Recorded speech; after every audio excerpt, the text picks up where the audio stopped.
Okay. nice to meet you. This is the EricSwahn podcast, I think number 61. And today I have Billy Ball, and you're a local guy. You live in Michigan on the west side, Yeah, Kalamazoo. Kalamazoo, and we're just social media buddies. And I said, hey, you want to talk with me for about an hour? I said, yeah. You're like, wait a minute, are you messaging the right person at first? Yeah, I mean, it's funny because I had already listened to a few of your podcasts, and then I got a message, and I was like, who could he be mixing me up with? I don't even. My name isn't really similar to anyone else's, so So no, I'm I was looking. very flattered. So thank you. Well, you're very welcome. I'm just looking to talk with motorsports people, connect, network a little bit, and just get the perspective of the regular person. Yeah, I'm Um, pretty regular. I mean that in the best way possible. Sure, absolutely. But you're a racer. You're a CCS racer. Is that right? CCS and WERA. I'm taking this year off to work on some shoulder health. So yeah, Oh, that's hopefully like. jumping back in next year on both of them. I just race whatever ones I can get to, and depends on the track too. So And over in Kalamazoo, you're hitting Grattan, Gingerman, all the local ones, Mid Ohio. I would I have expect. not, I haven't ridden motorcycles at Mid Ohio yet, but I've driven cars there, and I can't wait to go there on a bike. So Okay, so yeah, let's dive into that. Tell me about your car experience. so I actually grew up way more into motorcycle racing than car racing, although I was always into both. But as I got older, all of my friends did car stuff. They raced cars. So I just kind of, all right, I'll just do that. So started putting cars together and going to Gingerman and Grattan and stuff like that. I think 2014 or so, I entered into this series called Grid Life. So I ran the time attack events with them for a few years. Super good time. It's like a big festival and racing all smashed together. Yeah. The guy that puts it on, Chris Stewart's really awesome. The main director, I think his name's Adam Jabay. I think he's still the main director. He's super awesome. Great group of guys. Made lots of good friends doing that stuff. Lots of good like business opportunities. I do a lot of like fabrication work on the side, mostly for like safety systems for race cars, such like roll cages, things like that. But yeah, and then a couple of years ago, also my cats are probably gonna stop by and say hi throughout the video. That's all right. They love when you they love when we talk to people on the internet. So Seems important. yeah, they're part of the crew. So yeah, and then a couple of years ago, I turned 30, and I was like, man, I really want to race motorcycles. I've always been into it. I feel like if I don't at least try it for a season or two, I'll just be annoyed at myself forever. So yeah, 2019 was actually my first year. Okay. Started in May. I went to a random Friday night in May with a bike I picked up for like $2,300, a ZX6R. Yeah. And was having a fuel pump issue, and I couldn't get it to rev over like 12,000 RPM. And since it's just a track bike, you can't like go test it out on the street. Right. I didn't know that this was a problem at all. I just bought it and took it right to the track. So bike won't rev over 12 grand. So I just keep shifting through all the gears at Gingerman, and then it starts to go like, won't go above 10 grand. So I'm like, all right, fine. I just won't brake anymore. And I just started trying to throw the bike into the corners, and I just tucked the front going into turn one, my very first track day, like the third session, and got to test out my new safety gear. So that was pretty cool. And you figured out that crashing low side isn't the worst thing at all. I mean, you don't want to high side or hit something, but most of the time when you low side, it's not a big deal. Yeah. All my low sides, for the most part, have been pretty okay. Yeah. I did have a shoulder dislocation from a low side in August of last year, but yeah, I was cooking pretty good when it happened. So pretty high speed crash. yeah, it wasn't the initial low side that caused it. It was in the sweeper section at Gingerman. Okay. And I ended up sliding all the way out to the grass, and as soon as I hit the grass, I kind of tumbled, and that's what did it. Like grass is not level. Yeah, no, at like almost any track you go to, the grass isn't level. So you got to be careful when you go off to just kind of like let the bars do their thing and just kind of hang on. Yeah, there's been one where I crashed. I lost it at going clockwise at Grattan at the jump. I jumped it way too hard, and I didn't make the corner. and I just tucked the front, and I was fine until I hit the grass, and then everything started tumbling. Yep, And then absolutely. it was almost a yard sale. So Yeah. it was a nasty one. I actually coach now, and one of the things I tell students, especially at Grattan, is coming up over the hill, it freaks a lot of people out because the first thing you see when you come up it is grass. You Yeah. don't see the track anymore. So immediately you're looking at grass, and when you come up over the hill, some people just don't stop ever looking at the grass. So I kind of pound in their heads like, our first slow laps around there, look for where that turn is. You know that it's there now. So as you're coming up over the hill, look to your right, and you'll look at the track instead. And hopefully that's helped a lot of people, because typically it's the novice guys and the intermediate guys that just go soaring into the grass there. So, And I think maybe a good thing to do is to grab a back shift just before you get off the hill, because that already starts slowing you down. Your engine braking is already in the right position. Because I wasn't doing that when I crashed, and you have a lot more freewheel, which seems faster, right? But then you have to slow down a lot when you get stopped. Yeah, absolutely. I actually ran it backwards for the first time over this past weekend. So I was there coaching with STT, and so I had driven it in a car backwards before.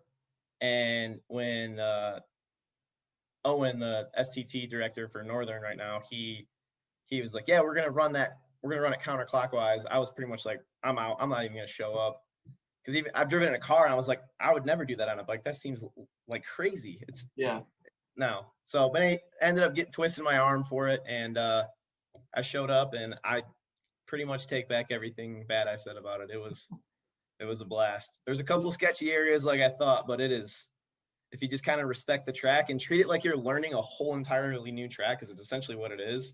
Like, none of your reference points are the same. Obviously, you can't use the same apexes. If you go into it with the mindset that it's a fresh track that you've never seen before, you'll have a really good time. Oh yeah, it's totally different. So many different aspects about it. You got turn 3 now. It's uphill mostly. Yeah.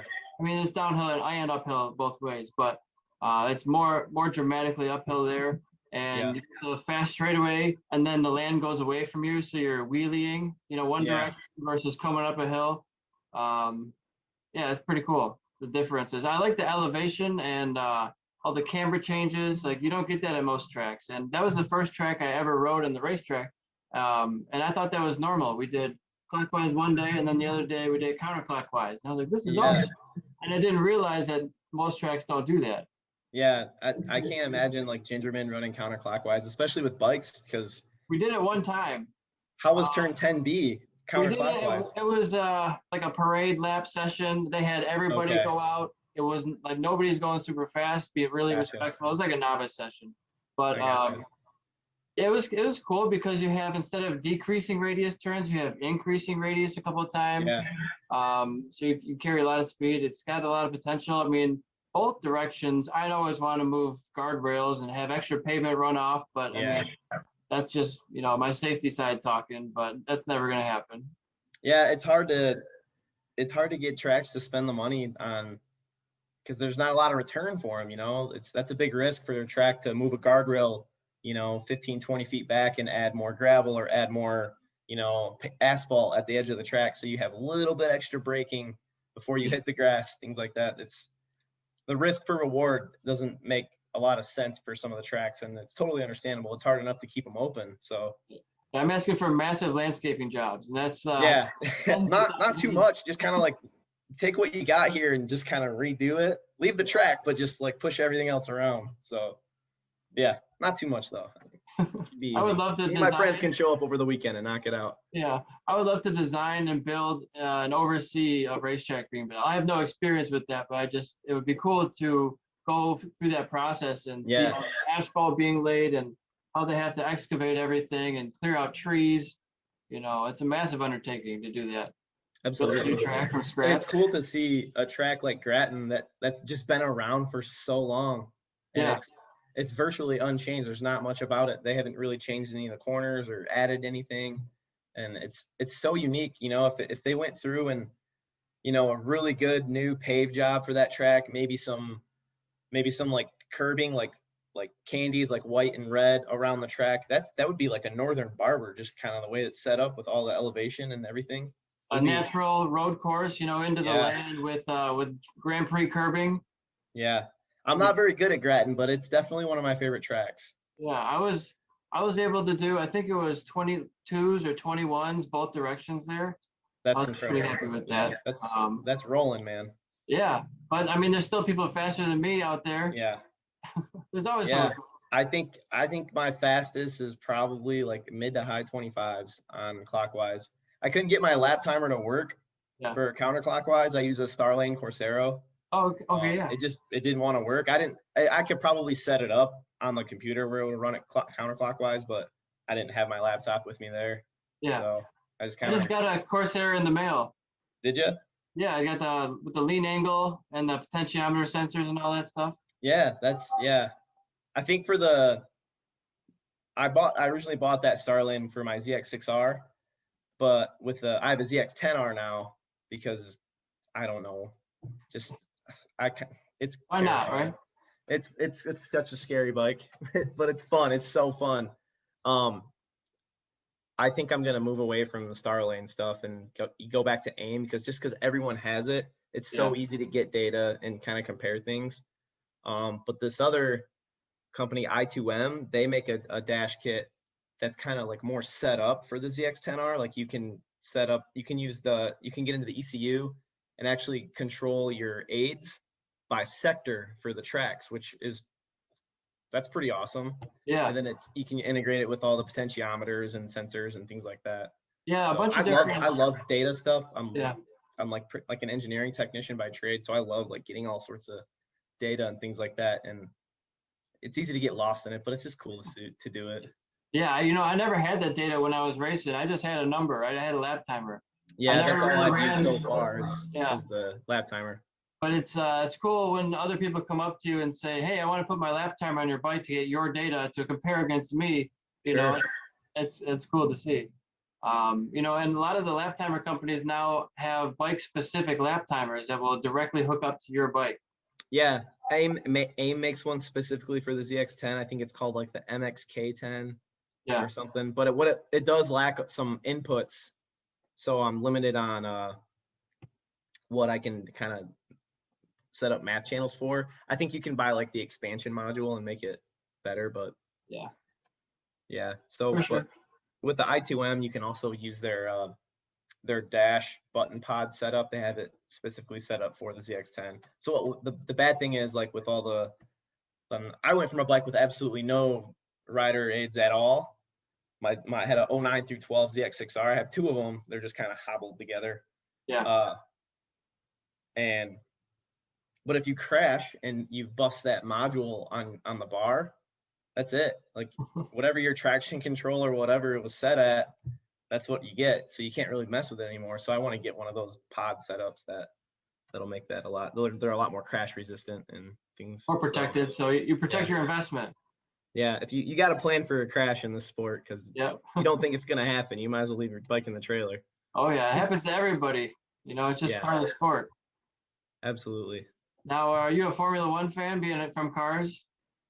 So I was in Formula One like late 90s to like maybe 2006-ish, like Michael Schumacher dominating everything. Yeah. And then it kind of got like boring because Michael Schumacher dominated everything. And I'm a lot more into things that seem achievable for me. So obviously I was never going to race Formula One, nothing like that. But so I started getting into like more like GT style cars. So I follow like IMSA and Trans Am, stuff like that. But recently I've been trying to like ease myself back into Formula One because I think the cars are just so cool. Like all the technology in them is incredible. And there's just so much teamwork that goes into it. All the engineers, all the like data specialists, things like that. And what these cars can do is absolutely incredible. And so I've been trying to watch it here and there. I think I watched the first 2 or 3 rounds this year, but because I'm so into motorcycle racing, it's really hard to fit in like a 2.5 hour Formula One race when you're trying to watch Moto America, World Superbike, Moto GP. I'm a huge British Superbike fan, Australian Superbike. Like I try to watch all of that all the time. So throwing in the Formula One stuff as well kind of gets where I'm just in front of the TV until eternity. So Sure, and it could be 10, 20 rounds per series, and there's a yeah, lot of yeah, rounds. absolutely. And I especially with like World Superbike, Moto America, and British Superbike, I try to watch all of them, not just the All premier classes like the classes. baggers, the Junior Cup, the Yeah, Twins Cup, the yeah, I Stock watch all of it. 1000, the Superbike, the You 600 know, class.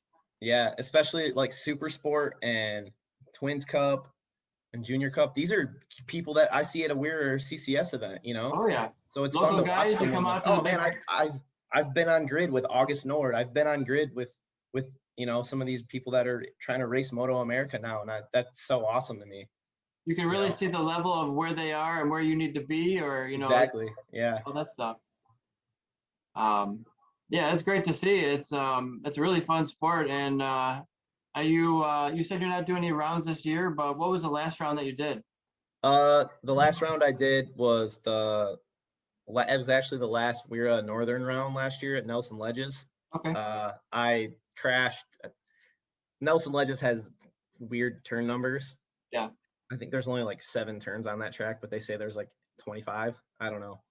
But it's like the opposite of Blackhawk Farms. I don't know if you've been there because you helped with CCS. They say there's only 7 turns, but there's like 11 or 12 actually. Yeah. So I think it's like turn 3, if you think about it in your head. I just came in. I think it was like the B Superbike race. I was battling for a podium spot, like for 3rd place. 2nd and 3rd and 4th were kind of like in a little pack, and 1st place had kind of gotten away from us. And I just came in like a little too hot and like spooked myself up, stood the bike up because I thought I was going to hit the guy in 2nd place or 3rd place. And I went into the grass so I stood the bike up and then I couldn't get it to turn. And it's because I like spooked myself and like kind of locked up, and I was so hard on the brake still. I just literally couldn't get the bike to turn because I was all in my head. And I actually went into the grass, the bike slid, and I got thrown off the other side of it, and I broke my collarbone. So that's how my season ended. At the hospital. Yeah. Then I found out that my wife can drive the truck and trailer because she had to drive us 5 hours back. That's so hard when you have to. I think that might be why she hasn't been too keen on coming to some of the track events this year, because she knows I'll make her drive now. Yeah. You just need to get a driver. Yeah. Get a mechanic. I like driving, but it sucks afterwards when you're just so tired. And yeah. If I could sleep at the track for like an hour and a half and then drive, that'd be better. But yeah, it's good to have rest after you've just been racing at the limit of physics all day. And then go home and drive another 5-6 hours or wherever you're coming from. Sometimes it might be 12 or more, or you're in California. Who knows where you are? Yeah. Yeah, like when we do the Road America events, going there is fine because you gain an hour, you know what I mean? So by the time I get to Road America, if I leave work at 2, it's only like 7 when I roll into the paddock.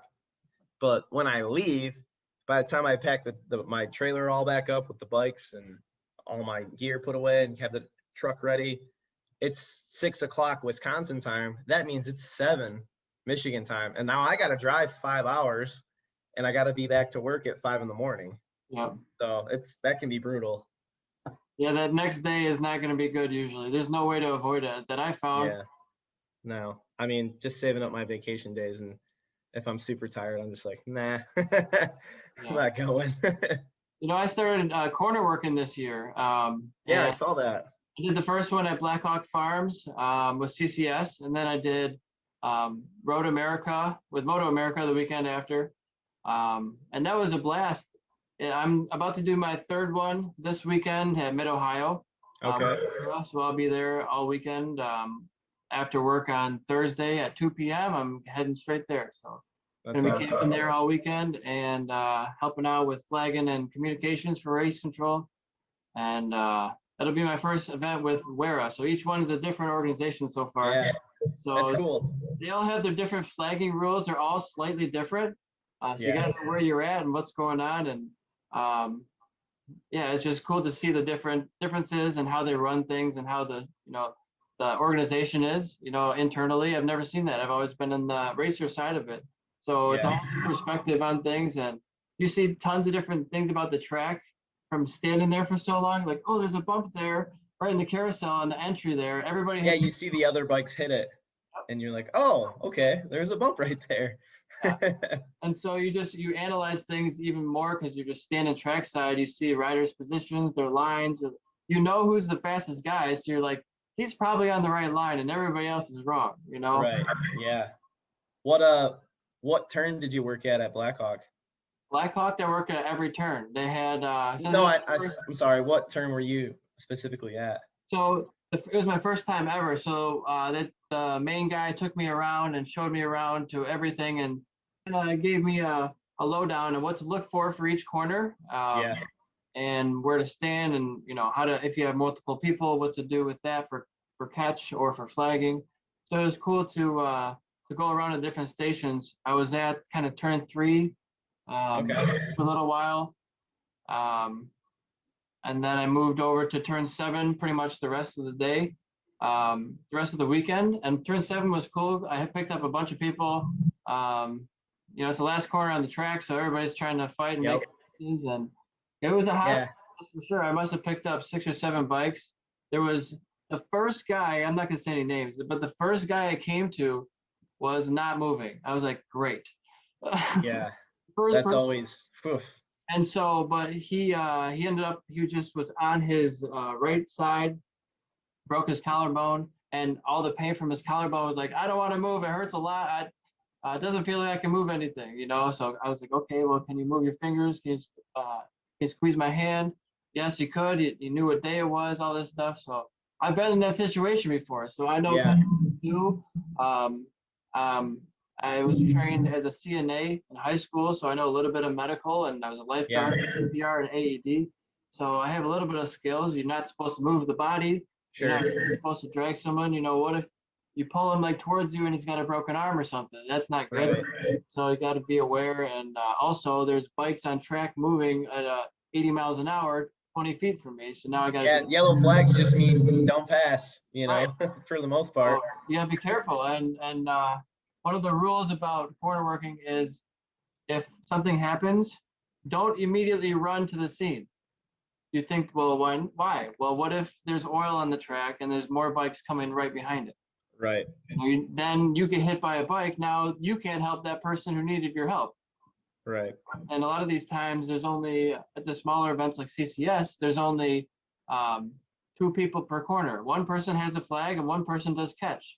So then there was a situation where 2 bikes were down and during a race, and I'm running to get the first bike, then I'm running to get the second bike, because I can't even do anything for the riders, really. Right. I don't have one of those doctor, boards. Yeah. Yeah. You just got to kind of hope they get up under their own power and can actually, navigate themselves away from being in an impact zone. One of the riders helped get the other rider up, and they walked over, and I got both bikes out of the way, and they didn't have to red flag it. I was like, that was great. I did what was needed, and no one got hurt extra. And the race where I crashed, I felt like I was still pretty close to the track. And when I hit, I knew like right away I had broken my collarbone. Yeah. I've never broken one before, but I've broken a lot of bones, and you just get like a pop that goes through your body, Yeah. And like I hit, and on the first impact, I was like, oh, that's a collarbone. And then I like tumbled a couple more times, and I got super lucky. I basically like shattered the thing. I have a big plate in here now with like I think 9 screws or something like that. But I didn't hit that pocket of nerves that a lot of guys and girls will hit when they break their collarbone. So mine didn't hurt. It was uncomfortable, but I was really in no pain. And so when we go to the races, my wife loves coming to the races. She doesn't really care about track days. Yeah. But she watches from different parts of the track all the time. She just changes it up. So I never know where she is. So there's the possibility that she just saw me get, yeeted off the bike. And so I'm trying to like get to my feet and like be like, I'm okay. And just like wave wherever she is, trying to wave for her. And the corner worker's like, dude, you got to stay down. Yeah. And I'm like, no, I'm all right. I just broke my collarbone, but I'm okay. Right. And I just wanted her to know that I'm good. I'm fine. And then I like kind of ran away. But yeah, it's a weird kind of adrenaline thing you get to when you crash. Cause I've gone down not super hard, but for some reason, like the way your body acts afterwards, like it's hard to pick up a motorcycle. You know what I mean? Like if I drop my bike on grid or something, which I've done before, it's like, oh, you dummy. And you can like pick it up right away. But like if you crash, even if it didn't hurt at all, your body does like some weird adrenaline thing and you're like kind of shaky and you're trying to grab it. And Well, it's like so much harder to pick up your bike after you crash. Think of it like you're just running in a marathon and you fell down. That's Yeah. kind of what happened. You're riding a bicycle in a race and you just fell down. You're not just sitting down and doing nothing. You're at the limit of your physical ability to muscle a 400-pound motorcycle around a track. That's true too. As fast as you can. So your body's like pretty tired, and also something just happened that's a big deal. You know, it's shocked from it. And you're pissed off. All these things are going through your head. You're like, oh no, what did I break? Can I get back on the bike? Am I hurt? What's going on? Is there anybody behind me? All these things you're trying to think about. And it seems like every time I've ever crashed, especially in a race, I've always been like, I got to get up, got to get out of the way, got to make sure the bike's not an impact zone, because I feel so bad if the race gets red flagged because of me. All I want to do after I crash is to not let the race get red flagged, because I don't want to be that guy, you know? Yeah. So, but even though every other racer on the grid would totally understand, like, oh, it happens, man. It's just a red flag. You're okay. We're okay. Yeah, you never want to see it happen. Let it get red flagged. You don't want to see it happen, but I mean, it's a flag at our disposal for a reason, because sometimes it's needed. You know, we don't want to do it, but it's necessary sometimes. If there's a really bad situation, we don't want anybody else in that corner going super fast. Absolutely. So it's funny that you say you picked up so many people in turn 7. So after I got back on, like after my very first crash and on that track night or whatever, I got my bike put back together and I was like, all right, that kind of sucked or whatever. I didn't really care. I was like, I'm still going to keep trying this. I had told my wife, I want to try to race. That's like the only reason why I'm doing track days is I want to race motorcycles. So if I can make it to advanced by the end of 2019, then in 2020, I'm going to get my race license and I'm going to try to race. So I signed up for a Friday night, Saturday, Sunday at Gingerman, like the very next weekend that they had. And so I showed up on Friday night with a good working bike, ready to rumble. Went out in the novice sessions.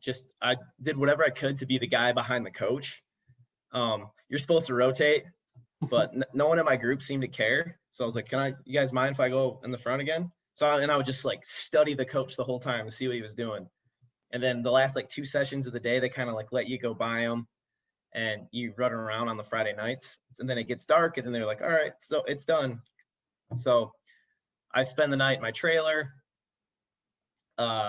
Sunday or Saturday, we start doing the classroom stuff. And then I get put with this really good coach. I think I'm in like group 3 or 4. And it's me and one other guy. And we're both like kind of moving. And then we start passing group 2. And then we're like kind of starting to catch up with group 1. And then he lets us go. And then by the session right after lunch, he's just like, hey, I think I'm going to move you to intermediate. So I'm like, oh, okay, that's awesome. Sweet. That's great. Cool. You got the bump. Yeah, so I got a bump. I'm like, now all I have to do is get to the next group, and I'm gonna race next year. This is gonna be great. Yeah. So do the rest of the day in intermediate, and then the last session of the day, I'm chasing a coach around in intermediate. I didn't know it was a coach. He didn't have a jersey on. He was just out there kind of goofing around. Yeah. This guy's fast. I want to follow this guy around. Sure. And then it turns out it was the director, Owen. Oh yeah.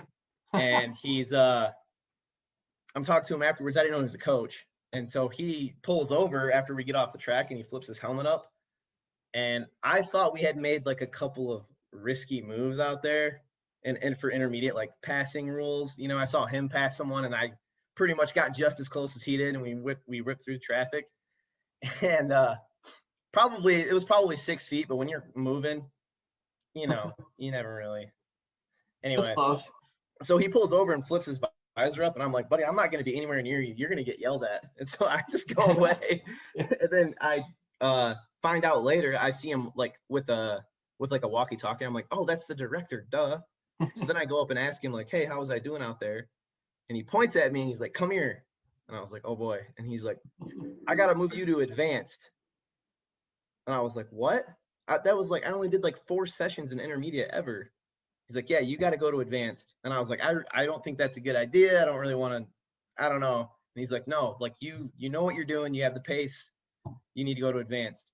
So I was like, well, can I at least go out there again with someone in intermediate and just, I want to be sure that I can do it. Yeah. So then he throws me out there with this other coach who's really fast. He's a CCS racer. I follow him around and we come back in and the guy is awesome. Hopefully he doesn't get mad for name dropping. Dave Vaughn, I don't know if you've ever heard of him. Oh yeah. The name. He's actually pitted. He was pitted right next to me. Yeah. And so he comes up. We put our bikes in there, and I'm just on like some Dunlop Q3s. So I just pull my bike in and put the rear stand on, and that's me. I'm done putting my bike in, getting ready. No tire warmers. Yeah, nothing. Just I'm gonna like make this as simple as I possibly can. So he's pitted right next to me. He comes over with a track map. He points at turns 5 and 6, and he's like, "You're not going wide enough here. You need to go a little wider. You'll go a lot faster if you go a little wider here." I'm like, "Oh, okay." And he's like, "Also, we were passing people that were 100% on their brakes while you were still 100% on your throttle. You need to go to advanced because you're gonna hurt somebody." Yeah. And I was like, "Oh, okay. I guess I'll go to advanced then." Yeah. Sometimes in intermediate, the differences in skill level are pretty wide. So yeah. So then I spent the all day Sunday in advance just trying to. That was like the first time I was starting to get passed by people. Yeah. So I was like kind of freaking out at first, but then I was like, okay, this is what you want to do. This is where you're only gonna get faster doing this stuff. So yeah. And then at the end of the day, Owen talks to me again, and he's like, "What'd you think?" And I was like, "This is the most awesome thing I've ever done ever. This is sweet." And then I was like, "I really only wanted to do track days because I wanted to race." He's like, "Oh, you want to race?" I'm like, "Yeah, that's why I'm here. Like track days are cool. They're fun in cars, but doing timed events is way more fun, and racing is where it's at. Like I want to race."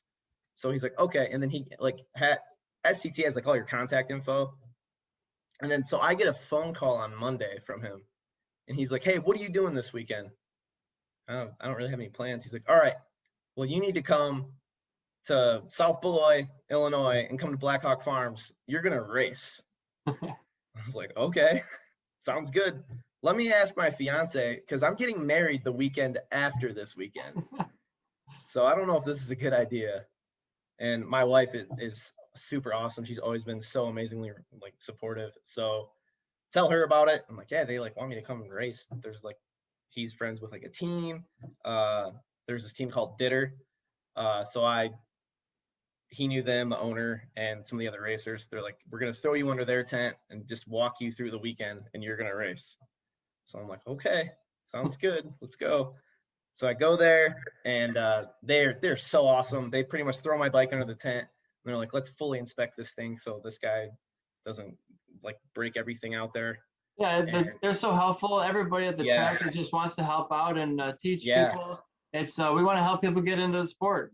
Absolutely. Sure. And I mean, I just owe everything to STT and Owen and those coaches and people like that, because they really like just pushed you along, and they could tell I wasn't necessarily uncomfortable. They could tell I was like a little apprehensive about things, and they just like kind of made me more comfortable with it. Like we've seen you do this. We know you can do this. We're not going to just put anyone out here and throw them to the wolves, essentially. Yeah. So, but I think a lot of it, like my progression, especially from novice to intermediate, was because I had spent so much time racing cars.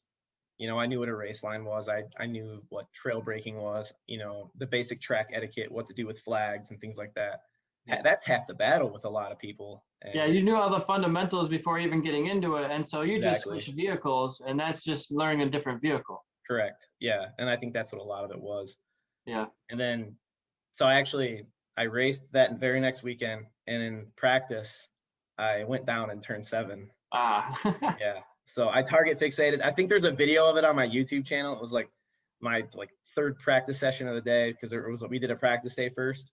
And it was a decent lap, probably like low 120s or 122s or something. Like first time I've ever been to Blackhawk Farms. And then they were like, oh, you should be on slicks. So here's these slicks too. So I'd never been on slicks, trying to figure out how to keep those things warm.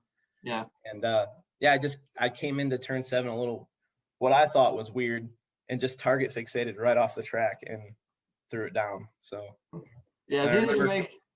Kind of tumbling and stuff. I'm like, oh my God, if I get hurt, my fiance is gonna be so mad. But I was okay. Yeah. And I didn't finish last in both of the races I did on Sunday. So that's good. Good. And felt like you made progress throughout the weekend?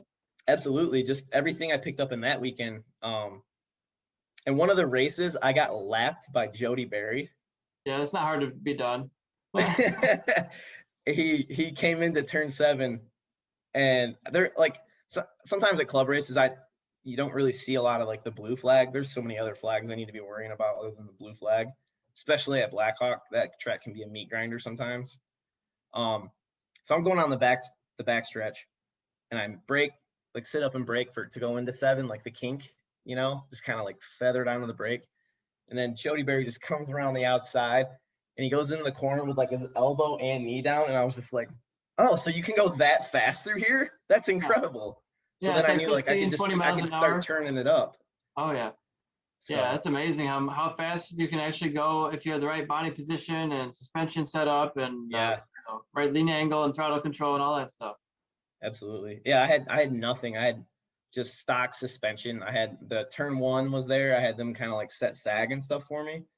But I had nothing else. Yeah. But if you just do that, it's not expensive to go out to the track and try the stuff. No, it's not. Spend good money on safety gear if you can, but you don't have to have a fancy bike. You don't have to have all the gimmicks, They're nice to have, but are they going to make you a better rider? No, especially if you don't know how to use them. Right, like the ZX10 I have has the traction control, wheelie control, all that stuff, but I'm nowhere near the level where that stuff is helping me, I'm still, I don't know how to explain it. You have to know what you're doing to be able to utilize that stuff correctly. Right. And a bike like that, it's like you have a Ferrari that weighs 400 pounds, Yeah. It's a little bit much for anybody with the 1000. I raced for many years. I've raced for a decade now, and I've still not raced the 1000. Yeah. So the last year at Gingerman, when I went down and dislocated my shoulder, I actually had it put back in, but my bike, I had busted the radiator and some other things. So I was kind of, what in my opinion, done for the weekend. But one of my friends there, who was a coach at the time, he's still a coach. He's like, hey, I have to run grid all day. And I was pitted with like a lot of the coaches. He's like, why don't you just try to, because I had the race the next weekend. So I was like, man, when I get back to the track, I don't want to have the last time I rode a bike be crash. So I was like kind of doing anything to just get out for like 1 or 2 more sessions on my bike. But then I found out the radiator was smoked. So he's like, just go ride my R1 today. I have to run grid all day. Ride the R1. And he had like a 2015 R1. It's actually in my garage right now. I borrowed it at the beginning of the year. So I was like, okay. And I go out and ride this thing around, and it's so easy. Like the way that it's set up, the way him and I are way similar, and I don't think he has anything done on the suspension, but maybe sag and things like that. But like the bike kind of fit me, and it was fun. I was way slower than what I was going on my ZX6R, but I was audibly, I could hear myself laughing in my helmet. Yeah. It was just it was dumb fun. Just from the more power and the torque? Yeah, the torque, the power, like the wheelie control, like coming up the backstretch out of 10B. Yeah. Even on my 600, I could get the front light, it'd kind of like do this stuff over that. But on the 1000, it would pick it up and just kind of carry it. And then you could hear the power start cutting out, and then it would just like slowly come back down. I was like, and you're just like pinned the whole time. Like, this is awesome. I love this. Pretty cool, yeah. The electronics, the fancy little bits, they make your day a little bit more fun, I guess. Yeah. I wasn't like sliding the rear or anything like that. I was just kind of like getting it stopped, getting it turned, and then full throttle again because that was just a blast doing that. Yeah. So, and then when this year my ZX6R blew up, and I was like, man, I don't want to spend like used engines right now are ridiculously expensive. It was like a good one on eBay was like $2,500. I paid $2,500 for that bike. Right. I'm not sorry. I'm not buying Well, a I mean, truck if for you want a good $2,500. engine, that's about what it is, you know? Yeah. So that was just for a used engine. So, and then I could take the one out of it and go and send it off and have it built. A And then refresh. you're out another, Well, 4 I to had 6 my weeks engine maybe. refreshed before it ever blew. I had an 09 600 and I had it refreshed. It was, I don't know, like 2000 maybe, something like that. Yeah. So that I guess that the money I guess only mattered because that's how much I had spent on the bike. Yeah. And I like threw suspension stuff on it as well. But I originally got that bike, and that was a different bike for last year than the one for 2019. But I had only paid $2,500 for it, so I was like, I don't know, I don't think I'm gonna do that. And if I were to send that engine out to get rebuilt, you're still looking at $2,500, and then you're waiting for who Weeks. knows? Like Yeah, racing months. season started, Yeah. so the person who I would have considered maybe building my engine, that guy's racing every other weekend. So he's getting, the last maybe 2 days of the week, he's getting his stuff ready. Yeah. So you're going to be out of an engine, for 4 weeks maybe. You just need a spare engine, that's all. Yeah, that's, and so I'm building a race car again as well. And so I had some money sitting around and I was like, I think I'm going to buy 1,000. Yeah. So I ended up buying the ZX10 and it is not anything like the R1. Different? How is it different? The characteristics, the handling? Yeah, so the R1, it like the power is a lot smoother. Kind of like how I fit the R1 is a little more comfortable. Although I bought some more like tangent clip-ons and moved the rear sets around a little better to like suit me. So I got like the comfort level of how I sit on the bike pretty similar to how the R1 was. But the power delivery of the ZX10R is so crazy compared to the R1. Like brutal, violent? It's so violent and it just goes and goes and goes. Like it's so hard not to hit the rev limiter in pretty much every gear. Yeah. Like you just are going and it's like and you shift and you go and it's wild. And it's the guy that I bought it from a guy in Texas, and I had talked to that guy online and he's like, oh yeah, it put down 205 horsepower. Whew. And I was like, why am I buying this thing? I don't need this at all. But it's fun though. I audibly laugh in my helmet riding it around. Yeah. I want to get more comfortable on it, especially if I'm gonna start racing it. But you should do a pro school or like a speed academy or a superbike school, something like that. Yeah, that would be fun. I've always wanted to go down to that Colin Edwards. Oh, Texas Tornado Boot Camp. Yeah, the Texas Tornado Boot Camp. That sounds fun. That would be a great one too. Cool. Yeah, I would be interested in doing like a superbike school and stuff like that. It's just fun to learn more about the sport and learn things, especially now. Like I've started coaching. Yeah. And I didn't really want to at first. I'd been talked to about it a little bit last year. I was like, I don't know. Like I feel like coaching will make me slower because I'll be out with a bunch of like novice people all the time, intermediate people. And if I'm gonna race, like I need to always be going as fast as I possibly can.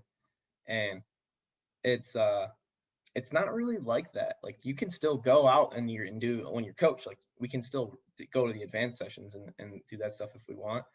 But sometimes it's really good to just be reminding people of like the fundamentals, because it like also you're putting that in your own head again too.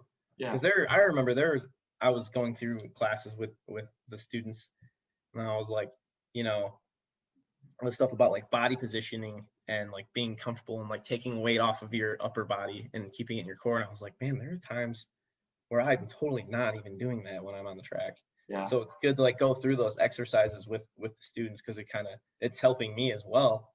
And it's fun to see people progress. I'm a huge like progression based person. Any like sport or activity I ever get into, there's always like some sort of progression to it. I just took up mountain biking last year. Awesome. And that's the same thing. I remember going through trails and I was like, this is crazy. And now I go through those same trails like full pedal, like as hard as I can. And that's the progression of it. And it's fun. Yeah, if you're not learning, you're dying, right? You have to go, Yeah, you have to absolutely. progress, or it's the opposite of that. Yeah, and it's, this sport is so rewarding when you get things right. You know what I mean? Yeah. It's when you get through a section hitting every apex and all your, on throttles are perfect every time, and you have that bike at where you want it every single time, and you know that you can like feel the tires moving around, like the front tire moving around a little bit coming into the corner, the rear tire moving around coming out of the corner, and you just hit it. That, I don't know, man, there's not very many things that have given me a feeling like that. Oh yeah, man, And I live for it. I'm an addict, man. I'm a yeah, racing addict, and all the aspects of it. I just got to get the finances a little bit better, and I'll be yeah. out there every weekend because, man, I just let me give a little personal shout out to myself. I just won a go-kart racing championship last week. Oh First, yeah, I don't know if you can see that, yeah, that's but awesome. it was a 6 round championship. 5 races I got first place, and 1 race I got second place to the guy who worked there. So it was almost a perfect season, and it's so satisfying. Even in like a 6.5 horsepower, 200cc go kart that goes Yeah, 50 miles an hour, you got timing and scoring. So you come in every session and you see where you're at in qualifying, and then there's a qualify race, and then there's a feature race. Uh, yeah, 3 sessions, do your fastest laps. And when you're coming around the corners in those carts, or even on the track, there's certain sections that are kind of tight that I always look behind me a little bit. You see a vantage point that's really helpful for you. And so you can see the gaps forming. And every time you're trying to gap someone, you're like, yes, I got a second. Yes, I'm up to 2, yeah, now I yeah, can manage or whatever, and that's what you're looking for, just keeping that gap and just trying to stay ahead and not yeah. get close to you. You start making mistakes, the gaps Yep. the gaps goes down. But in motorcycle racing, when I raced, I never had a full crew with the pit board, so I never knew Yeah. what my gap was. I was just visually looking over and seeing where people were. I never look back during races. You know, Nope. I I just think go it's a as health. fast as I can and try to keep going forward. I It took compare me those. one of my biggest struggles with coaching is that we have to look back. Oh yeah, So finding the spots on the track where you can kind of look back and see what your students are doing. It's especially when we go to new tracks, like you kind of got to go out in sessions that you're not assigned to coach to, just to ride around and like get comfortable moving your head like a yeah, swivel, so you can, okay, when I come out of this corner, I got to make sure that was a technical section. I got to make sure, these students are still with me when we come out of here. yeah. Uh, yeah. And I, I love how like you're still doing some sort of racing. Like I'm so competitive by nature. Uh, Even like if I play a board game or darts with my wife and she beats me, it hurts, man. You know, Yeah, I'm like not angry about it, but I'm like I just think about the mistakes I made. like I'm I like, could all have right, done better. next time, Yeah, I'm not gonna do that. for sure. And The usually at the local holidays with the cousins and all that, we have ping pong tournaments, and it gets fierce. It's yeah, just another yeah, day, but there's some fierce games going on. And yeah, I mean, for me, I think I'm an extremely critical person in a good way, because I'm extremely critical of myself. And if you're not, then you let all these flaws just roam around and you never address anything. But so it's hard for me mentally sometimes, but that's how I feel inside. I think it's helpful, but uh, it's hard to live with. yeah. It's like being so competitive like that. It's and hard on yourself and critical is, it's good for you, but sometimes it can be like mentally exhausting, and you have to take a step back. My wife has had to remind me, and my really good friends, even the ones I've made racing and doing motorcycle stuff, when I go to a new track, like I was fast in a car at Grattan, like I'm pretty quick at a car at Grattan. Yeah. So I was expecting being on a bike, like, oh, I know this track, like I'm gonna rip here. And I could only get into like the 26s Yeah. first time I was there, and I was like angry about it. And I was like, this is the first time you've ever ridden on this track. Right. And another guy I raced with, he's like, dude, it took me years to get into the 26s, and you just showed up and did it. Like, It's Yeah, I okay, would man. say You'll I did get it. 25s. I did 25s in novice and won. Yeah. Yeah. I won I think I won the B super stock race there last August. Yeah. And I think I was running like I think we were only running like 27s though. So that's a respectable pace. Yeah, but when you see other people going so much faster, it's really easy to get into that. You know, you don't know their experience for one, and two, you don't know, you know, they could have had it's mostly based on experience. You don't know what their bike setup is. You know, they could just have so much more in other little buckets than you that you don't even know exist. Right. And to just compare yourself to somebody based on time, which is what I've always done, isn't necessarily the best thing to be doing. Yeah. But at the end of the day, it's a timed sport, so it's really there's no other way to compare, you know, especially from when you're kind of this high up looking down at everying. But You just like I have to said, take it as with a grain of salt, you know. yeah, Like getting into new sports. I just started a new sport, supermoto. I just did a couple of track days of supermoto riding. I've always wanted to try that. It's awesome, man. I highly recommend it. The smiles to dollar ratio are off the charts. Yeah, it sounds fun. I rode my buddy's XR 100, Kawasaki 250, and Husqvarna 450 on a mix of asphalt, like 85% asphalt and a little bit of dirt. But their dirt had a couple jumps in it, and I have never really done jumps before, so I was twice in the dirt. You know, and you gotta realize it's steer with the rear, just like a jet ski. You can't be off the throttle in the dirt. You have to keep going. Right. I've actually only ridden a dirt bike like 2 or 3 times. So they're fun, but I don't know. I don't really like jumping. I don't want to go flying through the air. I like flat track stuff. Yeah. I think that would be really fun to do. I'm not real keen on flying through the air at all. Every time I've left the pavement on a motorcycle, it hasn't ended very good. So yeah. Well, this was I mean, you're only getting a couple of feet of air. It's nothing like 20-foot gaps. It's very I don't know, 5-6 feet or so for the bigger bikes. I wasn't getting that. I was staying pretty low to the ground. Yeah. There's a photographer there. There's a photographer there, and getting everybody, you know, 3-4 feet off the ground, and I'm right here. I'm on the ground completely. I'm like, oh no. Yeah. I don't blame you. I've been doing the same thing.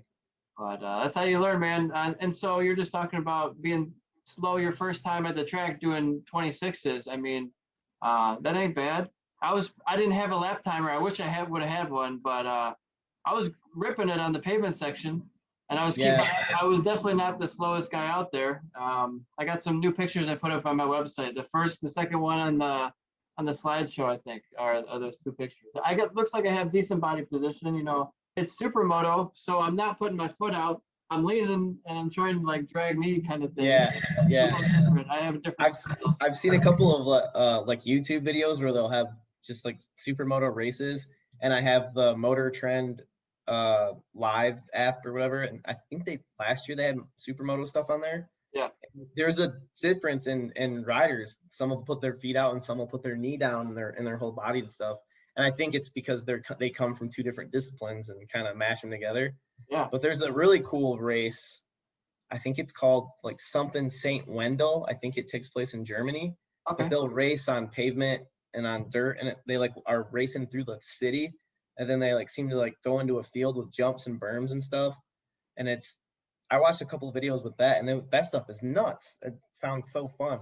Yeah, it was a lot of fun, and it was one of the coolest things I liked about it. It was Great Lakes Supermoto. Put it on. Will Wildner, I had him on this podcast not long ago. If you want to check that out. It was open sessions. So they had open track day, no 20 minutes, no 15-minute sessions. The track is open. Sometimes they would say, okay, it's pavement only. Sometimes it would say, you know, mixed. And that would be the only designation. And then we had minis out there for a couple minutes. But yeah, I was out there for like 45 minutes at a time. He said, I've never seen anybody put more laps at Auto City Speedway than you just did this weekend. So I was proud of that. And then I didn't race that Sunday. It was SMEC, so Supermoto East Coast. They had their pro round, and my buddy Jeff raced his first pro race for them, and I think he got a podium. He got 3rd. And I think Carl won it. Carl Soltis from Michigan. He's racing Auto America right now. So we got some Michigan boys doing well. Yeah, I always root for the Michigan guys, and especially in like Super Sport, Moto America. You know, we have Soltis, Hawkins will show up once in a while. At Blackall, I think he's from Michigan Yeah, too. Tony Blackwell. Yeah. Try to get He him was on at here. Grattan Maybe this we can weekend, give him a shout actually. out.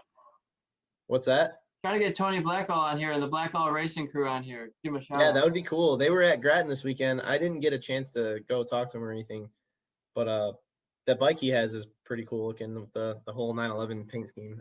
That's pretty unique. You don't see stuff like Military, that. first responder type. Yeah, it's really cool, especially what he does for the veterans and stuff like that. So yeah, Tony, if you hear this, you should definitely come on the podcast and check it out. Just trying to help him out. Yeah, another thing that's helped me, like with racing, especially motorcycles. I'm pretty shy in general, and even when I race cars, I was pretty shy. But the way I like look at the like taking a motorcycle on a track or racing it and doing what we do is like it's so rewarding. Like I said, when you get it right and everything just kind of falls in line and you make that perfect little sector, little perfect lap or whatever. But there are like severe and drastic consequences for getting it wrong. Oh, yeah. And for some reason that like triggered something in my head to not be shy. I will walk up to anyone in the paddock and be like, hey, what do you do through this area? What's this section? What gear are you in? When do you get on the throttle? When do you get on the brakes? When do you turn in? And I don't know why I started doing that, but I have never run into a single other racer or a single other guy or girl. I mean, I've asked August Nord for tips at ACC. Like, what are you doing through here? I have no idea what I'm doing.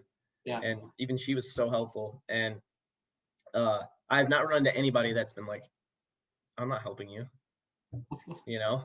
Even in a competitive environment where they're competing against you? Yeah. Even they'll be like, oh, no, you know, come out a little wider here before you turn in. And, you know, you can get on the throttle a little earlier and just make sure you kind of commit, things like that, you know? Yeah.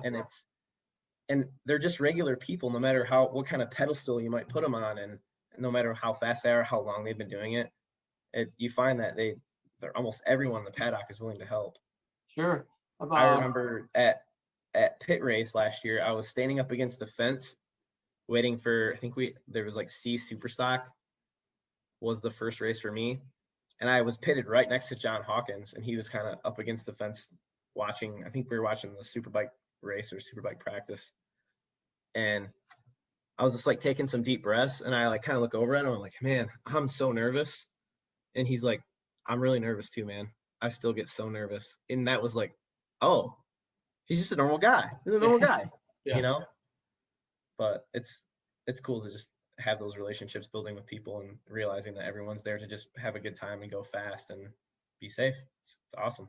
We all want the same thing, right? We all want to go fast, be safe, have fun, and get a podium. But not everybody can get a podium. So sometimes it gets a little hairy. Yeah, but I've been in races where you're battling for like 14th, and that's been some of my favorite races. Like, oh, that was awesome. You know, we didn't podium, but whatever. I'm going to talk about that for days. Yeah, so good back and forth and exchanging corners and passing and repassing. Yeah. It was fun to do. I thought for a while I was going to name this podcast just Racecraft, because I love racecraft, and just the strategy that's involved with it, and how you can use your bike characteristics to outwit the other guy, and just getting him. Yeah. Maybe it's throwing your bike up the inside or passing him around the outside he wasn't expecting. You know, those outside passes are pretty rewarding. Yeah, I made some outside passes at the CCS race last year at Road America in the carousel. Yeah. I made like one almost every race I did. I got some on the outside in the carousel, and those always felt so cool. That you can carry more speed around the outside. You could brake later. You can get on the gas earlier. You can use way more track. You know, like Nelson Ledges, even that turn 3 long carousel right-hander. Yeah. You can use a ton of track there and gain a lot of speed and punch away from people. As long as they don't get up to the inside of you, you know, you have to worry about that. But yeah, I was pretty apprehensive last year about racing at Nelson Ledges. I'd never been there before, and I had watched a bunch of YouTube videos of it first. I feel like everyone probably does that. And so that back section where the bump was, which one? it's still there. Even the big one, like you go into like the first kink and there's like a little one, and then the second one has the like the big Yeah, it's a bump. little harder. Yeah. So I was terrified of that before I got there. And then after like the first race, that became my favorite section. That's where I made almost all my passes. I was like, oh, I like this now. The bump just, by the time you feel that bump, you're way past it. Right. You know what I mean? It doesn't even, you just got to essentially almost keep it pinned all the way through that thing. And it goes so much smoother. It's And very that kind of mental. opened my, what's that? It's a very mental thing where you think Yeah. you can't do it, so the fear stops you from opening the throttle. But in reality, it's just you thinking you can't do it, but the bike could do it. Yeah. Yeah. And that little interaction with the track surface and how your motorcycle reacts, and then you react to something, kind of opened my eyes to other areas and other tracks. So, I mean, everyone knows Grattan in the morning can be a little slippery, and the track doesn't really come to until, the second or third session of the day. But I'm able to go so much faster there in the mornings now than what I used to, because I tell myself, oh, I just felt the bike slip, but it already did that. I'm thinking about it now, but I'm already way past that. Yeah. Now I tell that to my students too, like, oh, my bike, every time I go through there, it like slips or it does a weird thing. I'm like, yeah, but by the time you feel it, you're already past it. So And focus you're on the not next high thing. siding, you're not wobbling. Yeah. It's Yeah, you're fine. not on the ground. You're still on the bike. So get back in the throttle. Come on, let's go. And See, it's just you have to let the bike do what it wants to do sometimes. yeah, you're on three gyroscopes, and all they want to do is stay in the same orientation and direction that they're pointed in. Yeah. And unless they get any sort of interaction from either you, an outside force, or something else, an outside force, they're going to keep doing that. So point it where you want it to go, and it'll probably go there. Yeah. I did one of those Jason DeSalvo speed academies back in the day in 2012. I did a couple of them, and it changed my whole perception of how to approach a new track, how to get faster. It's always go slower to go faster. If Yeah. you are screwing up going 85%, you should not go 85%. You should go 50% and make it perfect. If you can make it perfect at 50, then maybe go to 52%. Slowly progress perfectly until you can go faster. And if you're not doing something right, fundamentally, that's why you usually make mistakes. So And again, that just circles back on, the sport can be rewarding, but it's also the consequences for getting it wrong can be very severe. It's much easier to, if you're trying to figure out a section, to just keep going at a pace you're comfortable at through that section until you nail it and then start turning it up. Because it's much easier to be like, oh, I'm so slow in that sector, I can't figure it out, than to be putting your busted bike back on the trailer being done for the weekend.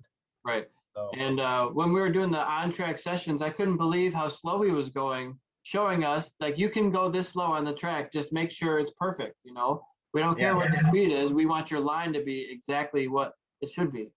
And that was kind of an eye-opener for me. I was like, oh wow.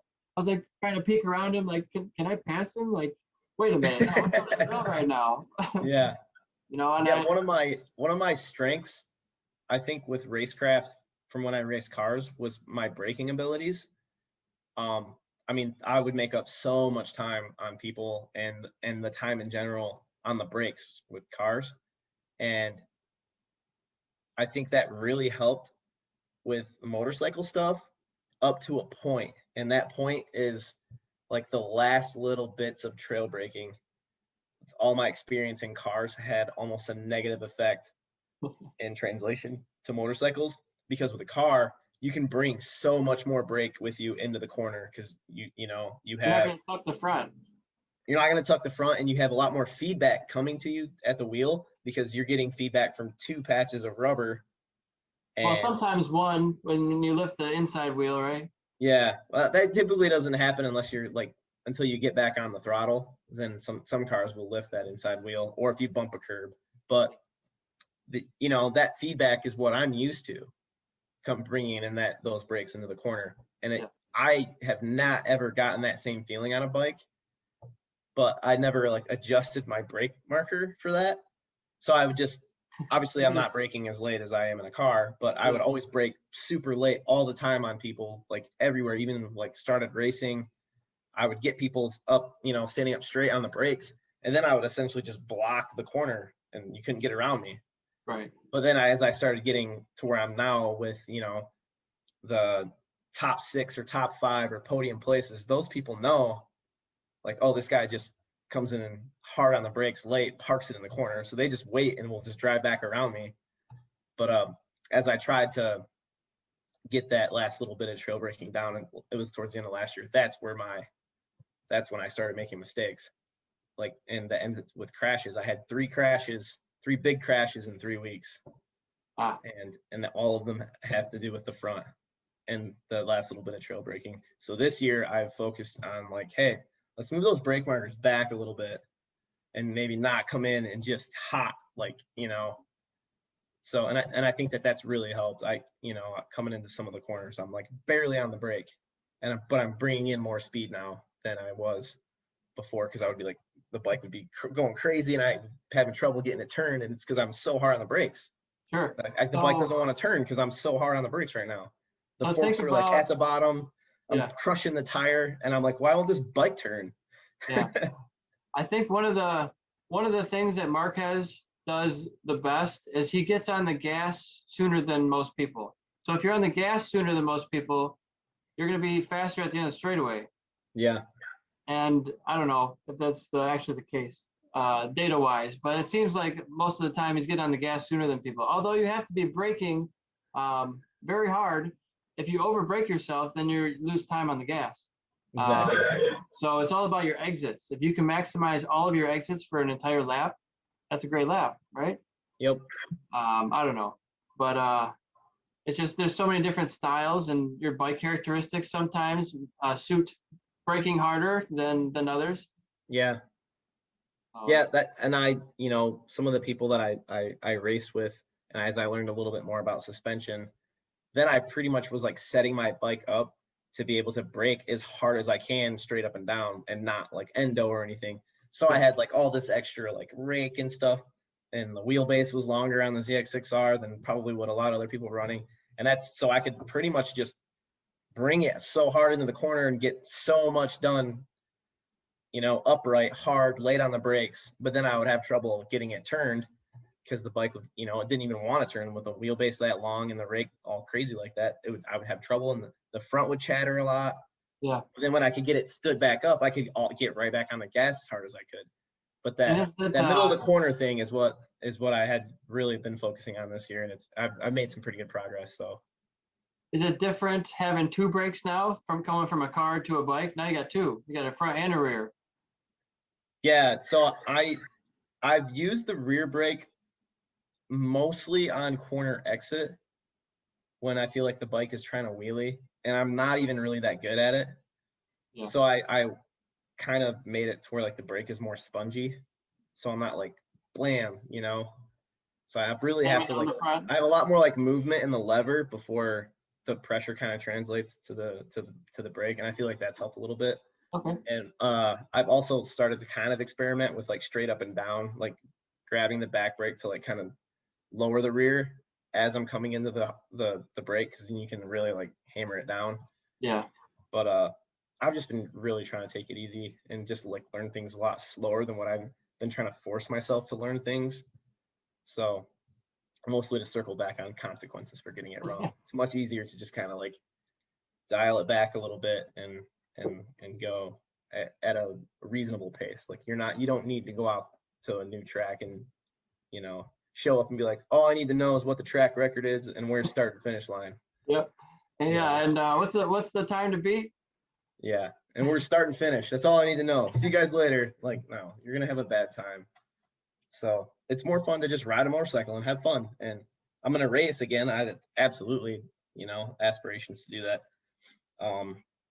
Who knows? Maybe I'll even jump on grid towards the end of this year and see what happens. But because I'm having fun this year and I'm having a blast and made more friends, and the coaching thing is so rewarding to watch other people progress and learn a sport. I brought friends from Kalamazoo to the track with their street bikes, and now one of them's like, I don't even like riding on the street anymore. I just want to go to the track. I'm That's like, "Yeah, awesome. that's also what I want you to do." Yeah, for sure. So it's good to do stuff like that. I had a one-on-one this weekend with it was a kid. He was like 15, and we made some good progress through the day, and it was cool. His whole family was so excited about it, and that makes me feel good, you know. It's like, Yeah, man, I don't have kids or anything, so it's cool to just watch the sport. Like that kid's the future, pretty much, you know. yeah, Especially from Michigan, from our neck of the woods.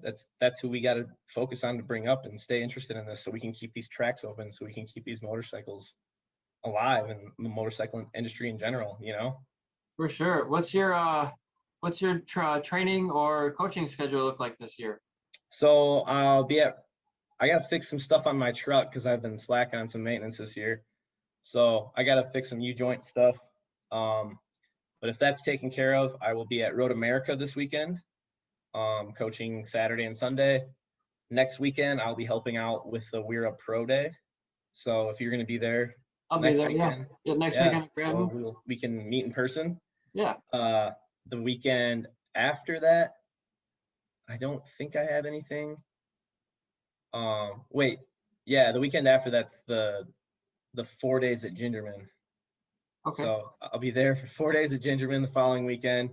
Then I think I get a weekend or two off, and then we are going to, I want to say maybe ACC, and then Blackhawk Farms for coaching as well. So Audubon Country Club in Joliet. Yeah, and then I'll probably end the coaching stuff somewhere. I think Blackhawk Farms maybe might be my last one, or I might do the sorry, I'm drawing a blank. There's also a Grattan Day next month. I'll be in August. I'll be another Grattan Day, and then ACC, then Blackhawk Farms, and then one more Grattan weekend, I think. Then that'll probably wrap it up. Unless some of us want to get together and maybe do some of the Southern STT stuff as well. So I got to go to COTA this year. Oh yeah. That was so awesome. Ride or watch? I rode. I brought my friend's R1 with me down there, and That's awesome. actually, I didn't do anything. I showed up on an airplane and rode and coached for a day, and then got on an airplane and left, and they took everything for me. So The best way to do it. How do I sign up for that? Yeah. I was talked into it. I didn't really even know it was happening, and someone's like, "Hey, come to COTA with us," and I was like, "I don't have time." And they're like, "Come on down," and I was like, "Okay." Yeah. Sounds That like was a a blast. blast. Yeah. It was a really good time. It was an Aprilia day, so Okay. lots of guys with super awesome Aprilias. There was a lot of Ducatis there and big bikes, lots of big bikes, and that was really fun. No red flags all day. Wow. It was solid. Only red bikes. Yeah, and they, even in the novice group, they definitely weren't scared. They were opening them up. I remember I was helping him. This is a funny story from that trip. I was helping in the novice group, and I saw a novice guy come into the hairpin, not from turn one, the one that leads to the big long backstretch. Sure. And he like stood two people up going in, just hot coming in, stood people up. And I was like, I'm going to grab this guy and bring him into the pits and talk to him. And so I'm on the R1, and I get around the corner, and I just start just clicking through the gears, bang, bang, bang, going down the backstretch. And I hear a bike coming up on me, and I'm like, oh, it must be another coach. And I look over because it's like really close. So I peek over. This is a novice on a brand new Aprilia RSV4 RR, like 1100s or whatever they are. Yeah. And it's so funny because he said, I talked to him afterwards, this was his second track day ever. And I had this R1 like pegged, maxed out 6 gear rev limiter. The speedometer stops at like 185. It's like doesn't say anything anymore. And I look over, and he's not even fully tucked all the way. So his helmet is just like shaking. His whole head is shaking. Yeah. And I'm like, oh my God, I'm going to hit the brakes way earlier than what I normally do, because he's probably waiting for me to hit the brakes so he can hit the brakes. So I hit him like 150, 200 feet earlier than what I normally would. And as I'm going into the corner, I see him just completely blow it still and go, it's like all pavement out there. So he just goes way out. Tons of runoff. Yeah, tons of runoff there. If you hit something at COTA, I'm sorry, but you deserved it. You did something bad. Yeah. But I just came in the pits. I ended up catching the guy and bringing him in, and I was trying to tell him not to, like give people lots of room here. You should, if you were that close, you could have just waited to the backstretch and got him. Yeah. But as I'm telling him this, I'm like laughing because of what just happened. And I ended up going out and getting that guy and bringing him in. But it was like the end of the session, and he's like, "Oh yeah, this is only my second track day. I thought it was awesome that I was keeping up with a coach." I was like, yeah, I mean, that's a lot of bike, but Right. you should probably chill for a little second on that thing." But it was. Or which way awesome. you're going? Yeah. Yeah, we were supposed to turn left back there, not go straight. That's a pretty tight turn, that hairpin. Yeah, you got to bring a lot of brakes in that if you want to take it correctly. And like a 6-gear pin, flat out down to first gear. Yeah, Maybe second. all the way to first. Yeah. But that was, oh man, I think about it sometimes when I'm in a bad mood right now, or not right now, but like if I'm in a bad mood, and I will just giggle about it. Yeah. It's good stuff for the memory. Oh yeah. So is there anything on your mind you wanted to talk about today? Anything we haven't covered yet? I mean, I was excited about this podcast to kind of do the same thing that you're doing with it, and it's to get to know people and to learn more about the sport and maybe get other people into the sport. So I guess maybe for people who haven't heard some of your prior podcasts, let's hear some about you, like what got you into the sport and what are you up to now? Yeah, so I got into the sport because I got arrested for speeding, and I realized I couldn't do that anymore. Stop being a hooligan and get out on the street and take it to the racetrack. So that's what I did. And I won. Well, I did a season of track days first. I did I did 2 novice days. I did a couple of intermediate days, and I did the rest advanced days. I did like Gingerman, Grattan, Autobahn, all the local ones. I think another one in there. And then the next season I realized I was already passing people who were racing. So I'm like, why don't I just go racing? So I did a full season of novice racing. I won 3 championships. I did expert for another couple of years. I didn't win an expert championship, but I got second place a whole bunch of times, fighting against people who are, decade-long experts.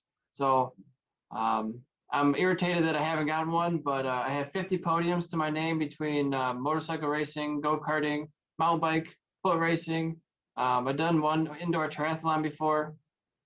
So just trying to stay in the sport. I'm in karting right now, and I have a simulator in my living room for training. Oh yeah, do you do the iRacing? I want to. I don't have it yet, but I'm just and Formula One with PlayStation. So it's okay. You get to play online, but I can't choose the track I want to race easily, like iRacing can. So iRacing, I played it at my buddy's place, and it's awesome. That's really the next step. That one and Assetto Corsa, that's a good one too. Yeah, I have that for Xbox. Yeah. So it's fun. Just trying to stay in it. And so I raced from 2010. I was on track from 2010 to 2015. Although I did a track day in 2018, and I just did Supermoto, last weekend. So I'm still trying to stay into it. But I stopped racing the WERA series after I got my pro license. I ran out of money, and I'm trying to build a business, Eric Swahn Racing. Well, I'm not trying to. It's already built, and I'm growing it now. I sell products online. I sell race parts. I have 28 brands. One we mentioned earlier, I actually sell Starlane. I'm a MotoGP vendor. I have like 4 different exhaust brands. M4 Performance Exhaust, the Spark Italian.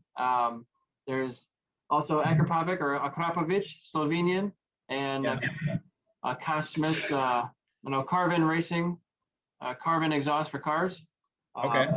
So all the different kinds of brands. I do mostly motorsports, some mountain bike, a little motocross, but mostly road racing. Like I have Driven Racing. We're just selling their parts recently. Motool, suspension setup tools. Kind of all branching out as much as I can with the motorsports scene. And also now I have 61 or so podcasts. So that's awesome. My new slogan is podcast, sales, racing. I like it. Keep it simple, because that's what I'm doing. And I got one full-time guy working for me now. I actually have about 7 different jobs. I don't do ESR full time yet, Eric Swahn Racing. I still have a day job from 6 to 2 p.m., unfortunately. And then I come home and work my business. And I have 2 renters. So I'm a landlord. I'm a corner worker now.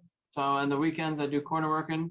I'm a racer, like I said. I'm an investor in, stock market like everybody else is. And Yeah. I think there might be one more thing I didn't mention. Did I say 7? I didn't count. But either way, I'm a busy boy, and I'm ready to hire another person to take over more things for my business. It's just like, when do you pull the trigger on doing that? Because Yeah. do it myself, it's just I have no time now, and sales are picking up.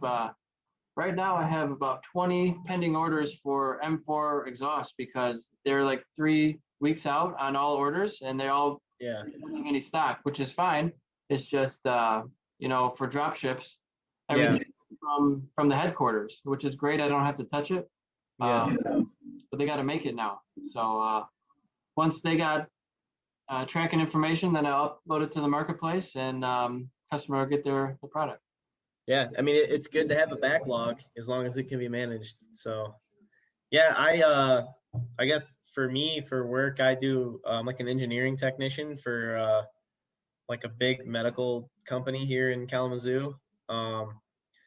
So I help out a lot of like manufacturing engineers, process engineers, design engineers. I work with new product launch, new product development, research and development. I do a lot of like tooling and fixturing design. I'll design the stuff in CAD. And then I also will write CNC programs for that stuff and have it, and then I'll make it. I also TIG weld, and I don't really like MIG welding. I get the necessity of it, but I've been actually welding and fabricating since I was a teenager. That's how I got my foot in the door at a lot of places. So you've been around argon for a while now. Yeah, definitely an argon addict for sure. So, and I have on and off, I have my own home business where I specialize in fabrication. I mostly build like safety systems for cars, like rollover protection systems, like roll cages. Okay. I'll do some plumbing work for like turbocharger systems. I've worked for local performance shops before as like an independent contractor and as a like hired on staff. One of the shops I have a really good relationship still. They're all still my best friends. I'm gonna throw them in here just because the Strictly Performance Motorsports based out of Kalamazoo. Anything that you have that's LS based, Ford Coyote engines. They do some exotics too, like Lamborghinis, Audis, Ferraris, Porsches, in-house dyno, things like that. Those guys have been absolutely instrumental to where I'm at today with car stuff, especially. They were a sponsor for my time attack program the entire time I did my time attack stuff. And even with the motorcycle racing, their shop is where all my parts go. It's just safer, when I don't have expensive stuff sitting out in front of my house. Yeah. I get to stop by there every other day and annoy them. And then like maintenance wise, they help me take care of my truck, which I tow my bike to the races with. So they're super awesome guys. If you're local to Kalamazoo or anything like that, definitely give them a shout out. They do shop tours, things like that. They're also helping me with my new race car build. They currently just finished up my short block. I'm actually building a drag car this time. Okay. So like I said, I'm really big into like fabricating things, and pretty much any cars on the planet, the best fabrication you'll see are off-road trucks, like trophy trucks and drag cars. From like a fabrication standpoint, nothing tops them. Yeah, well, the trophy trucks have so much space to create, Yeah. Right? Yeah, so the new car that I'm building is essentially, I'm gonna just try to use the absolute maximum of my fabrication and design abilities on, and just have fun making it. And then hopefully it's fast when it's done. If not, hey, it's gonna look sweet. You should take some Formula One parts and stick them on there. Yeah, yeah. So it's gonna be set up for class racing, so there'll be lots of rules I have to follow, which is something that I have to do, or else it's really easy for me to go down a rabbit hole, and then I'll never finish it because I'll be like, oh, I can just do this instead. You can just enter nice open big class. long rule book that's like, hey, you can only run a 76 millimeter turbo. You can only run this size engine. or you'll have to add a bunch of weight, and you can only run, I need those things to kind of like give me a path. Yeah. So yeah, once in a while, like my friends are building race cars and they need something done, I'm almost always willing to help out. And sometimes I do it for money, sometimes I do it because I'm bored and I haven't done anything in a while. So once in a while, someone gets free stuff. So you being fun. a race car guy, I wanted to ask you, I don't own a race car or plan to buy a race car in the next decade or so. How do I get behind a wheel? Can I rent a car somewhere? Is there like a? Yeah, absolutely. So they're kind of hard to find, like good rental programs. I don't have a lot of, I guess you would say, trust in some people's ability to prep something that I'm about to strap myself into, It's a little risky, right? Yeah. So with cars, the main thing for me that's always been scary is a fire. On a bike, you don't really have to worry about it. It's pretty easy to separate yourself from it as long as there's no fuel spillage on you. But with cars, like if you wreck and you're wedged up against something and then it catches on fire, you can really have a bad time. So I guess I would look for someone that's established at renting these things, and more than likely it's going to be probably, if you're looking at SCCA stuff, you're probably going to be looking at like Spec Miata type stuff, or I think their H prepared class is typically like cheaper cars, or maybe E-production would be like cheaper stuff. Always go with the cheapest class you can rent a car for, because whatever they have as far as parts replacement, if you stuff it or something happens, you want to be able to have the ability to cover that. So always look for the lesser classes, and you can have a blast with 150, 200 horsepower on the track in a car. Oh yeah, absolute blast. That's where the closest racing always is. So yeah, look for people that are renting that stuff out. But if you look at anything at like the higher levels, like the Blance Payne series, the Trans Am series, IMSA, the World Endurance Challenge, half the guys on the grid are paying to be there. They're not paid. They're dentists. Yeah. And they're renting a GT3 car for the weekend. Right. So that's how a lot of teams actually operate now at those levels, which is unfortunate because sports car racing is so unique and so cool. And it's really cool to see cars that are so different from each other racing each other. You have like the big V8 rear-wheel drive stuff, like the C7 and older Corvettes and the Mercedes AMG cars up against, your inline six cars, or your mid-engine V6 cars like the Ford GT and things like that, and the Ferraris, all just kind of going at it. Yeah. And I think the balance of power rules that they've put in the last couple of years have really helped kind of bring the racing together. I don't really necessarily want to see a spec. I'm not that interested in spec series race car stuff. Spec Miata is cool, but I've tried to watch like the Lamborghini Super Trofeo stuff, and maybe it's because and not to cut any of those guys up, they're out there doing it, but it might be because of like skills and abilities. The Spec Miata guys, I guess if you took all of those guys and put them in those Lamborghinis, it'd probably be more fun to watch. Yeah. But like the Lamborghini Super Trofeo series is, like I said, it's a bunch of dentists and guys who've come into wealth, and then they wake up one day and they're like, you know what, I think I'm gonna race cars. Yeah. That's awesome that they do it because it brings money into those sports, but right. I don't really enjoy watching, it's like a pro-am race. $750,000 of cars get written off because a guy completely missed his brake marker.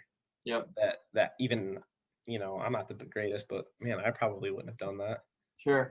Yeah, so. It's a difficult thing when they're paying for rides, but I mean, like, I couldn't figure out sponsorship. I don't come from a rich family, so I had to take a step back so I can get rich. Yeah. And hopefully I'll be back in the sport, like I said, and I want to do so many different disciplines of racing. I want to do Moto America because that's what I was closest at doing, and that's what I got my pro license in currently. But I would like to do cars and do karts professionally. I think doing karts first and then doing cars would be even better because that's where you get all your skills from. Any guy that's pro now with racing cars, especially sports cars, all of them came from karting. Oh yeah. No one, it's so question. rare for someone to come up through SCCA or NASA and get into like a paid sports car ride, like a paid GT ride, GT3 or GT4, or like Le Mans prototype, when you have a kid that grew up racing go-karts, where you have to you have to react so much faster in an open wheel car than you do in a sports car, because everything is tighter. The suspension feedback is more, they're more reactive to changes in surface condition, changes to driver input. So the cognitive abilities of an open wheel racer that's been born and bred to be an open wheel racer, I'm sorry, but they're significantly better than someone who's operated a sports car their entire racing career, that has suspension that kind of like more floats around, and the car reacts slower to things. So if you put someone that has these quick, fast reaction times, and their ability to like use twitch muscles and fast, minute movements for inputs into what the car is doing, and basing that off of that stuff, and then putting them in a car that you're not even using half of those skills to operate at the highest echelon, the open wheel guy is almost always going to get the ride. So I definitely recommend, if you want to get into karts or getting into racing cars, spend as much time in karts as you can. Well, I'm going to keep doing it. They're not that expensive. You can buy a used kart. My buddy at the local karting event, he's been racing cars for like 30 years, he said.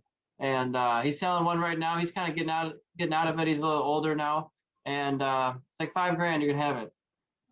Oh, geez, that's not too bad. I mean, is it a shifter kart? It was a tag, I think. It was okay. Yeah. So it was a senior level kart. It was a good model, but I'm just not ready right now. I got so many things in front of that. I want to do at least do like a season of motorcycle racing again. Do some track days before that, and then buy a kart. I want to get that out of the way, because it's been a while since I raced bikes, and I just got to get back to it. Yeah, you just gotta. I'll tell you what, man. If I can find a decent deal on a spare ZX6R motor and I get that thing thrown in there, you're more than welcome to come and rip around on that on the track. That's why I'm keeping that bike, is just so I can kind of bamboozle my friends and trick them into trying to ride on the track, and then they get hooked, and then I can kind of have more friends at the track, But yeah, once I get that thing back together, I'll let you know, and you're more than willing to come out to a Grattan Day or Gingerman or whatever. I got my suit. Yeah, you're ready to go. You got a good helmet, that's not expired, you're ready to go. All I need is a helmet. And actually, I sell helmets now. I sell O'Neill dirt bike helmets and bicycle helmets. I don't sell road racing helmets yet, so I still got to figure out a deal on a lid. But I still get discounts at an old parts place I work at, but they're not great. So yeah. Once I get that thing together, that's its only purpose, really, is to say, hey, you should come and try this out. And I don't think I can probably turn you down if you invite me out. I might throw a leg over it, I guess. Yeah, well, I'll keep in touch with you on it then. Very good. Well, we're at our hour and a half already. Okay. Where can people find you online? So Facebook, Billy Ball. I am pretty terrible at Facebook. I'm much better at Instagram. I always have like a bajillion messages that I feel so terrible about, because I miss them and then forget about them, or I'll look at them and then I will forget to respond, and then because now it's not an alert anymore, I just completely forget all about it. I'm so terrible at that. So I'm sorry for anyone who's messaged me ever. I'm the same way with text messaging. Yeah. So I spend more time on Instagram. You can find me at _trainwreck. That's usually where I post a lot more stuff. Also on Facebook, BB52 Racing, and that's also the same thing on Instagram, BB52 Racing. Some fab work of mine can be found under Seeker Systems, SEKER Systems. So, all right. Yeah. Are you a YouTuber? Do you put out any content with all those track days you're going to? If I could find my GoPro. Yeah. I lost my GoPro at some point last year. When I find it again, I'll definitely start filming. But I was getting better at it last year. I think we have all the way up until pit race from my races last year up on YouTube. So Okay. Very good. Well, I'm going to wrap this up. I still have another 5, I think, podcasts to edit before I get to this one. So it'll be a couple weeks before this is posted. But when I do, I'll be sure to tag you and make sure you share it so we can get as many eyeballs as possible. And we tag whoever we talked about. yeah, sounds good. All right. Well, it's great talking to you. It seems like we're already friends. And I'm going to go get some dinner and have a good night. Yeah, you too, man. Hopefully we'll link up soon and meet in person. I'll see you at Grattan. Oh, yeah, absolutely. Take it easy, man. All right. See you soon. Bye-bye. See ya.